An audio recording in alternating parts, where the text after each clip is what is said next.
We spent $21 million 2009 to 2012 on a statewide redesign program, paying for clinical leads and education and stuff.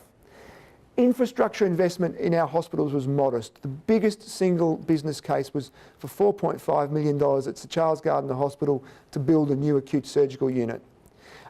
We scraped together and couldn't find more than $600,000 worth of capital costs. There have been some staffing models we've created which are fairly intensive.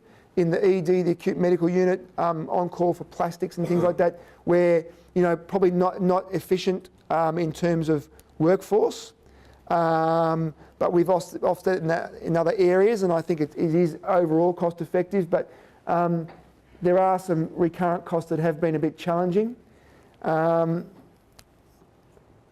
But what has been really interesting about our work in the NEET is that we have stimulated a whole new group and generation of clinical leaders. If you look at the executives of the hospitals in Western Australia now compared to a few years ago, I would say the average age is 10 years younger, and they've feminised, because we've made leadership more exciting. We've clear accountability and empowerment. There are people stepping into executive and leadership roles that didn't do so before. And we've got very, very specific staff competencies around these jobs anymore. So it's not the old professor who was the most eminent anymore being head of department. We've brought into real stark relief the issues around organisational capability and culture. And I'm working very, very hard to ensure that we're delivering on building capability in our hospital so that we look like a high-performing organisation. And I think by meeting these challenges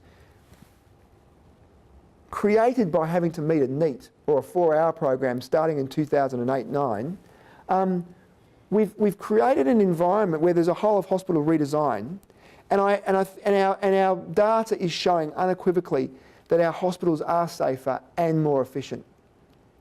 And what's interesting now is I say to my team, if you can meet the NEET, if you can go, in 3 months from a 75% average to an 85% average and do it consistently, you've met a challenge. You've done, leadership management, change management, the whole lot.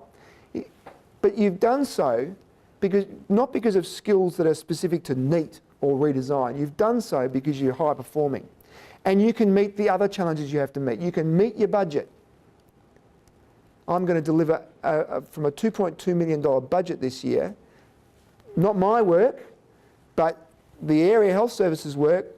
We're delivering a small budget surplus, first time in years.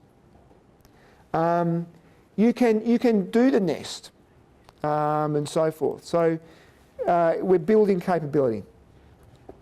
But a friend of mine, Doug Aberley, who was the CEO of Western Power, he gave a talk about changing the culture and the function of Western Power, one of our state power utilities. And he just gave the same talk that I gave. But instead of doctors, he's got engineers. And he said, this kind of change process is like walking through a wall of sponge rubber 6 months thick. And I certainly know how he feels. So on any given day, it feels very, very hard. Thank you.